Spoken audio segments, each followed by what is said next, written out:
All right, everybody, in Liberty and Health, episode number 7. This is a kind of off the cuff one. We're going to do a little bit of a candidate highlight local here to Pennsylvania. I got Nathan Jobe with me running for mayor of Delmont. Nathan, how you doing, man? Good man. Thank you for having me, Kyle. Of course, of course. We're shooting the shit off camera a little bit, and I really liked all the stuff you were saying, and it seems like you're a good and trustworthy libertarian, but you're not here to necessarily convince me. Um, what brought you to libertarianism, and what made you decide to run? Honestly, um, I was a conservative beforehand back in 2016. I did kind of flirt with the libertarian idea back then when the Gary Johnson campaign was going on, but not until I really studied Ron Paul, he really was like the deal breaker in the Libertarian Party, and then I just saw the Mises Caucus is making a lot of moves, really great moves for the Libertarian Party. So I figured it's better to jump on now or never. Like, Nice, nice. Yeah, and it seems like the Mises Caucus has drawn in a lot of people because they are capturing that Ron Paul energy. mm, And it seems like a lot of people were brought in by Ron Paul for obvious reasons. I mean, for being probably one of the only people to ever go to Washington to remain principled throughout a long period of time. And it's awesome to watch the old 2008 2012 campaign runs and see him on the debate stage just completely smashing all them. So you're running in Delmont. What made you decide to start running? well, I've lived in Delmont all my life. There was a period of time where I listened to the United States Navy right out of high school. I served upon the USS Theodore Roosevelt, saw the atrocities of war, and just the overwhelming government spending that was being utilized by our federal government. So honestly, that's what got me into politics. But seeing that our local government's doing the same case, just spending money on unnecessary items, they're not even getting the proper training that they should have, say the fire department, police department. Man, they're only focused on their own ego. And I mean, it just seems like they're just in it for their own reasons rather than taking care of the community. Right, and there are plenty of great people that do these volunteer services, which is very, very interesting and should be a big thing for us libertarians because we're all about Volunteer. volunteerism. I want to make sure I say that right. But the fact that there are people who are willing to die voluntarily to save people from, fires and threats and stuff like that.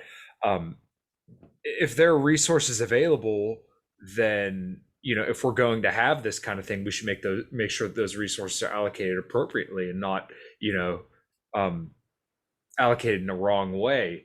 You see all the spending that's going on a federal level, and I do believe that that is all the way down to the local level. It's not just corruption up here. It's it starts at a grassroots level. And Right. in order for us to fix that, we need to start at a local level. That's been a theme kind of throughout my last couple of interviews is decentralization. The last interview I had with Brian Sanders, he was talking about a decentralized food network. So, it kind of goes to the theme. Let's get decentralization and kind of get to the smallest level possible because that's where you can have the most effect. Right. And then like you said, it all starts local. I said that in my town hall Q&A. More people are willing to listen to the community members rather than said some politician. They have no idea who they are or what they're about. Right. If you're a part of the community, then you're able to more so understand and empathize with these people rather than someone who's just kind of grandstanding and telling them what they want to hear. But when they get in there, they're not doing anything that they necessarily promised. And, you have more of just eyes on the ground and the capability to see what's going on in the community so you can be a little bit better of a leader and able to respond quicker. Yeah, right. And that's what we're lacking in leadership. Um, it just seems like they have their own little world going on. They're not listening to my neighbors, people down the street, all throughout my block. Um, we're just being unutilized and just harassed for just bullshit, really. Some property. I had chickens that almost created a problem, but I already knew the Mhm. ordinance is better than the municipal workers. So Oh wow. yeah, I couldn't. So I guess a question I would have there is when it comes to stuff like that, and it's so ridiculous that we even have to talk about this, but you have issues with having chickens on your own private property. Like, say that and think about, what we're supposed to believe about where we live. We're supposed to live in the freest country in the world, but you may have potential problems with, ordinances on your own property. Yeah, So, is it really ours? that's the thing, and they will use force if they can. And that's another thing that doesn't sit well with the two-party system between both Democrats and Republicans. We all know they will use their entire power to enforce conflict upon a set issue like chickens, and it's just ridiculous that we're at this stage and age. Like it's 2021. This ain't 1492 or anything. Mhm. Like what's the problem? You know, and that's the thing. They never have an excuse.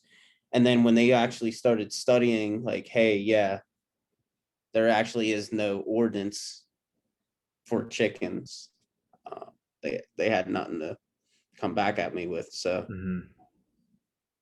Yeah, it's unreal how many laws there are on the books that make peaceful people into criminals. And I guess that kind of taps on to something I wanted to talk about next. On a local level, I've heard a lot of people have success with actually decriminalization of things. And, the idea that people who aren't harming anybody else or have intent to harm anybody else, those people could be made into criminals just for ingesting marijuana. And look, I've never smoked weed a day in my life. I probably never will. I hate weed. I think it stinks. hate weed, man. Yeah, I think sorry. it's put on this planet for a reason. It Right, has right. plenty of medicinal benefits. I go to the VA from my time in the Navy, and they prescribe uh, all kinds of narcotics that you can just get for free.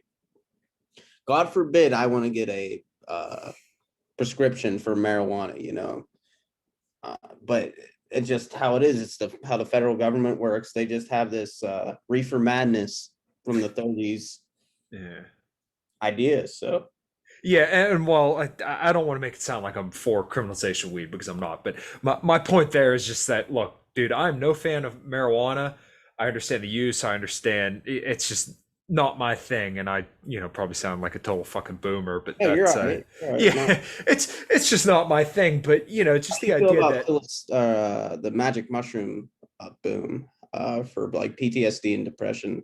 I've heard a lot of hubbub about that, and it seems like there's a lot of people who are way, way, way, way, way smarter than me that trust it. So I'm gonna appeal to my own ignorance and to the experts on this one. From what I understand and from what I've heard, it seems like it's very, very effective, and it seems like it really helps a lot of people. Not Yes. something I would ever personally try, but for a therapy, it does seem like it'd be very, very effective, and it does seem like it helps out a lot of people. And I think that's something that, once again, same deal with marijuana. Peaceful people should not be criminals Right. for using that. And it's all just stigma that is in our court system. Hmm. They just actually had a bust in Delmont. They uh they ruined this 21-year-old kid's life for Right. having what 3 ounces of weed. That could, like they're trying to say it's like intent to distribute. And to Hmm. me, like, who is he harming? He is not affecting anybody's like life or property or any type of possessions. And just the fact that they're arresting people still for weed in my town is Hmm. embarrassing for the community. Yeah, and that blows my mind, and it does kind of create this cycle where people feel like they don't have any other options because you ruin someone's life for just having a drug. And even beyond that, there's the same deal can Call kind of happen with, marijuana a drug though? I, I would say it's a mm. plant, you know. Yeah, but I mean, in that line of argument, you could say tobacco's a plant too. I would say it's a plant. Okay, Yeah. yeah, fair enough. I just there's a stigma around things when you call them drugs, and I understand that. But, you know, I've always said that I believe marijuana is the safest drug out of all. I don't believe there's no harm, but I don't believe that I definitely don't believe it's anywhere near as bad as alcohol or cigarettes. I mean, it's just completely way safer than that.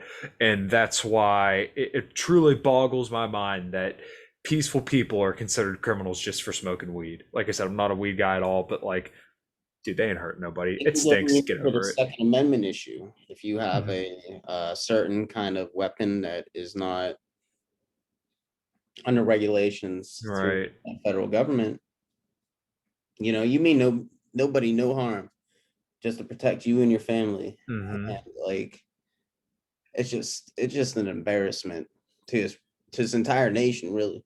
Right. What do we have a constitution for and a Second Amendment if peaceful people who just want to relax with a plant can't Well, have the right to defend themselves? What the hell is that?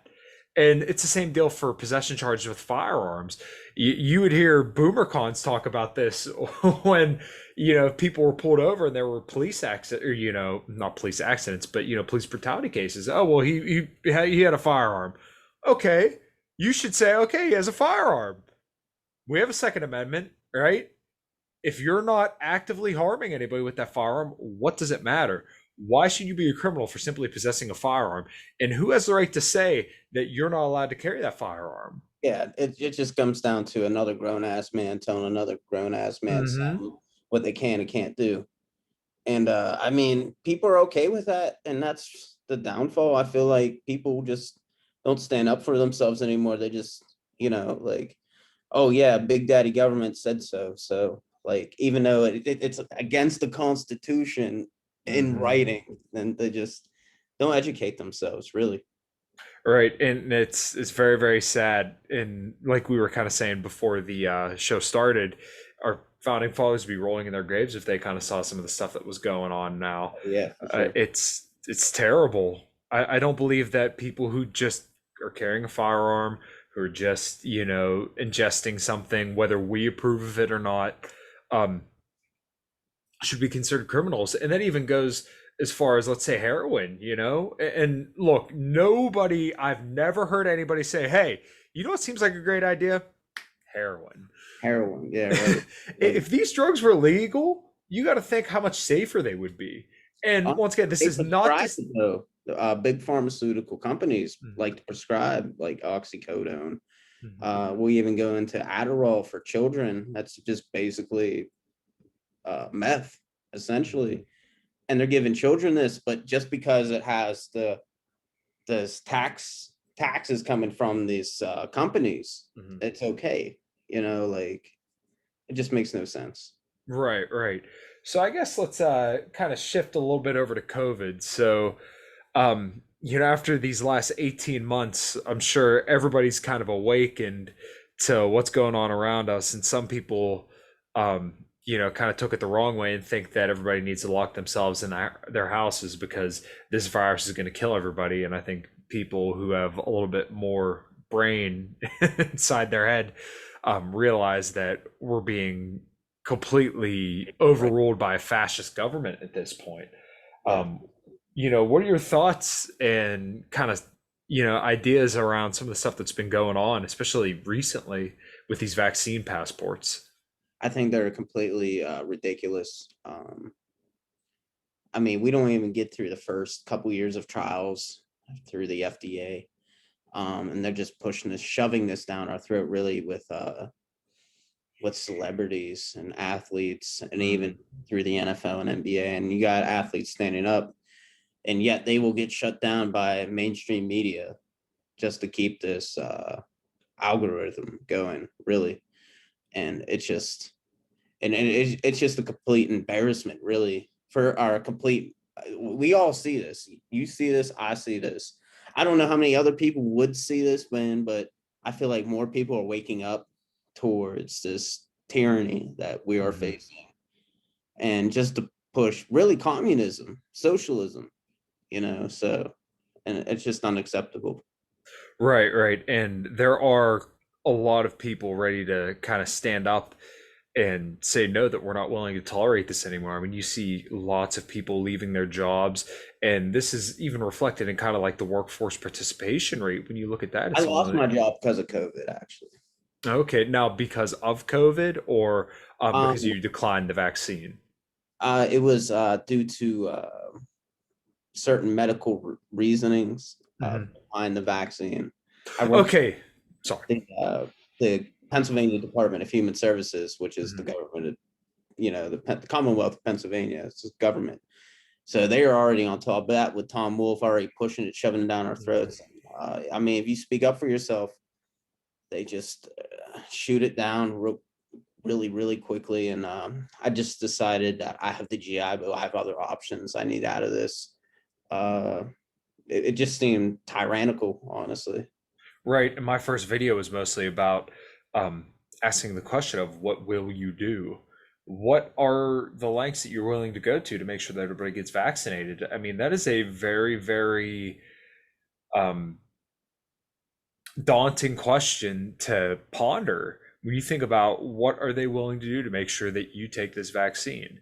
My fiance and I both had COVID, and it was very, very mild. We have an antibody test to prove that we have antibodies to COVID-19. And there are reasons why, beyond that, that we don't want to take the vaccine. I mean, it's pretty clear that the immunity you get from having COVID, a previous infection, is better than the vaccine. So why should we be forced or coerced to take it? Yourself with something that Hmm. you already have, Right. which I do have medical reasonings from my time in the Navy, Hmm. um, through my lungs and all that bronchitis and all Right. that. And so, I mean, they said if I get injected with the vaccine, this could cause some type of like backlash Hmm. through your bronchial tubes. And like, so I'm like, I literally have a excuse Yeah. and they don't want to hear it. And that's the same thing with Pitt. They were like, you need to get it. I don't because I'm excused. Right. Yeah, and it's such a wild thought that you have to say, "Hey, I don't want to take this vaccine," and They're you asking too can, many questions, and it's just yeah. like, whatever happened to HIPAA laws? Hmm. And, like, that's the thing when we worked at the hospital that they stressed about HIPAA laws, but now that's just all thrown out through the door because of this virus that Hmm. all of a sudden appeared. Right, and I could, I don't even want to give any ground to them, but people say, well, it's just like wearing a seatbelt, or oh, you have to get a vaccine for this, you have to get a vaccine for I think that. But seatbelt laws are bullshit. well, yeah, and I agree. But isn't it a little bit of a stretch? Because It is. we're seeing so many breakthrough cases. The vaccine appears to be mildly effective. Mildly effective. I don't think it doesn't work at all, but I really do not think it's a panacea either. And this virus is not going anywhere. It's not going to go away. Right. We cannot lock people in their houses to stop them from transmitting it because that doesn't work. And you can't assume asymptomatic spread is not a thing. There's plenty of studies that have published or that have came out and said this. One in particular from the University of East Anglia in Japan, I believe it was, and they contact traced 10 million people, and I believe it wasn't even 200 people who spread it asymptomatically, right? So we pretty much know for a fact this isn't spreading by people who don't yet have symptoms. It's mostly people who are already sick. How do you And feel about the mask mandates? Do the right, masks do anything? no, no, God, no. Dude, they gave me a piece of cloth from like the Philadelphia Phillies. I don't know where the fuck part it was on, like the jock strap or something, or like on the pants or something, man. Hmm. But they were like, "Yo, put this over your face. That'll protect you from spreading COVID." Like, bro, I don't have it. Like, what are you talking about? Like, Yeah, well, you got to think the particles that are going through your piece of cloth, you know, you're, It's going to go right through it. yeah, you're clearly not saving They think, anything. And their people role, though, they think that a piece of cloth will prevent them from having whatever they're breathing out. Uh, just it's gonna be in the airborne, regardless where you're at in public area, and they just Mhm. think they're doing the right thing. I see people driving with a mask in their cars. You're by yourself, bro. Yeah, right. What are you doing, man? Right. I'm pretty convinced at this point that the only people who are still wearing masks are people who are vaccinated, which I heard this brought up once, and it's pretty funny, but it's pretty true too. Um, they want you to believe that the vaccine's the panacea that we've all been waiting for, but everything they do says that they feel the exact opposite. Yeah, Like they don't believe this vaccine is going you're to do anything. have nothing to worry about. Hmm. Right. It's just silly. This is so silly. This is just a silly game that they've been playing with us, and it's a shame that it's been going on for this long. Absolutely. So we've been talking for a little bit back and forth. Let's start to kind of wrap this up here. I didn't want to keep you too long. Um, so you're running for mayor, and I'm really hoping that you do a killer job, and I'm sure everybody in Westmoreland County, especially the Libertarians, hope you do the same way. You said that you had a call from a coworker that wished you well before we got on the air here. Um, what are some things that you feel you can do locally, and kind of elaborate on that? Because some people feel like local may be a waste of time, but as we kind of discussed earlier, I think that's probably the most important thing because that's where we can actually change things. So, just to kind of sum it up, what do you think you can do locally, and why should people be convinced that why should people vote for a libertarian rather than someone else, essentially? Well, libertarians actually give you a chance of freedom. Um, we won't put up with no bullshit. I mean, I would like to see the town become self-sustaining through a large community garden. That I mean, a lot of volunteer work would have to go into it, and I would include my time into putting forth into this garden that would provide food for everyone. If even it comes down to like a poultry situation, that inflation in the market is going to keep going up, Mhm. whether we like it or not. Uh, but I just feel like it's my obligation to take care of my community, make it transparent. No, we can't be hiding nothing from our residents. And there's just so many grants that they're just not utilizing. I don't know why. Um, I just feel like I have more carrying ability and leadership roles than what we have right now. Um, Obviously, I'm a pro Second Amendment uh, leader. I believe all gun laws are unconstitutional. Um, so I would definitely make this like a sanctuary for real, in Delmont, if said be, because we don't even know how the political spectrum is going to shape here within the next 4 years, really. Mhm. Because even if a Republican gets in, they're not going to protect your rights. No. And then even with inflation, there's nothing they can do. Um, I would actually look into cryptocurrency for the local government. I feel like that would Nice. be like a great idea, honestly, to just to have like a Mhm. cushion, just because the dollar's not going to be worth a damn here Yeah. in the next couple, if now. Um, but cryptocurrency, definitely Bitcoin. Um, I don't know how much I feel about like the other coins. I feel like Ethereum has a lot of potential. Uh, and honestly, we just need a new voice and new energy and new ideas for our community. So Right. The way I've kind of looked at this recently is that, after all of history and where we are right now, almost $30 trillion in debt. And, and they you want know, you to pay for that. right, That right, right. It's about 240 $1,000 per U.S. citizen, if I recall correctly. You go ahead, fact check me. Look at that clock. Regardless, it's a lot of money that all the U.S. citizens now owe because the government's reckless spending, and that's happened under both Republicans and Democrats.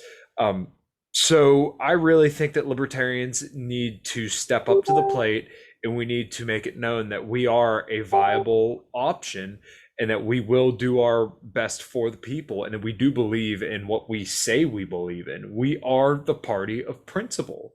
We're Right. not going to compromise on the principles that our party is based around: voluntarism, self ownership, property rights, which inherently all are property rights because you own yourself, you own the product of your labor, and no one has the right to take that from you. It's just like we were taught when we were kids: don't hurt people and don't take their stuff. So we know what we get from Republicans, Democrats, but you know what? It's time for people to start accepting a third party option because we will be the change. Yep. I totally think we can It be. starts locally, Kyle. Right. Absolutely. Absolutely. And it's very, very important. We're starting to see this all over the country. Pennsylvania has the most amount of elected libertarians. Now, granted, they're not in any kind of major seats or anything like that, but that's not anything to downplay. There's plenty of people that are just trying to get out there and put in the work locally to help make their areas more free. And that's very, very important. What you're doing is very, very important. It's looking very optimistic. I'm very optimistic about November 2nd, this Good. Tuesday. We definitely need poll workers spreading the message. Nathan Jobe for mayor of Delmont. And if we can just hand out flyers, actually make a change in the majority, because I come from a very conservative town, like we'll call them boomer cons. And they're stuck in their old ways, and they don't want to see a fresh face in there, honestly. Mm-hmm. Our current mayor incumbent is 75 years old. Why is she telling us, making up laws and what we should and should not be doing? We're not even getting anything done anymore. We're just she has her own little a clique, I guess, and she just has her own private weddings, no public events, and our businesses are really taking a hit as well. And we're losing business. We only have like 3 pizza shops left in town. 3. Who wants to go for a pizza after 9 o'clock? You know what I'm saying? So like, it's just dumb. The drug laws are dumb. We're still arresting people for marijuana. And we're just outdated. I feel like I can bring that change and actually make a voice for the Delmont residents and the entire libertarian message. Nice. And I think it's very important. I think a lot of people need to hear that. And I think that a lot more people resonate with the libertarian message than people realize. It's just a matter of presenting it to them in the way that they would like to hear, and not necessarily to bend our principles, but as the great Scott Horton always says, you need to attack the left from the left and the right from the right, because we libertarians are better than them on all the issues that they're good on. Everything they're good on, we will do it better. We just have to awaken them. And I feel like a lot of liberals and a lot of conservatives, honestly, they think that who they are can actually stand for their principles. So like freedom of choice. I mean, we got a lot of racist, biased racism, just because, and sexism as well. It's just ridiculous that we're still going back to our primitive nature just to get something done. Like, we need to work as a community. Like, none of this stuff should matter. Right. I agree completely. All right, man. Well, you know what? Here's what we're going to do. We're going to let you plug your stuff, and then we'll get on out of here, man. So go ahead. Well, I say vote for Nathan Jobe November 2nd, this Tuesday. If you are a Delmont resident, this will be shared on my Facebook page, obviously. Yeah, man, just give a voice for liberty. I understand that we're a third party option, but it's a necessary option, honestly, with the state of the Democrats and Republicans. They just are not in your best interests. So, like I said, vote Nathan Joe November 2nd. Awesome, man. Well, I appreciate you coming on, especially kind of on short notice. And I'll probably get this out as soon as possible. Probably be released tomorrow morning. Right now, it's Friday night. Um, so yeah, we'll get this out there. All And right, Kyle, I thank you for having me, man. It was good talking to you. for sure, dude. You too. All right, have a good night, man. You too.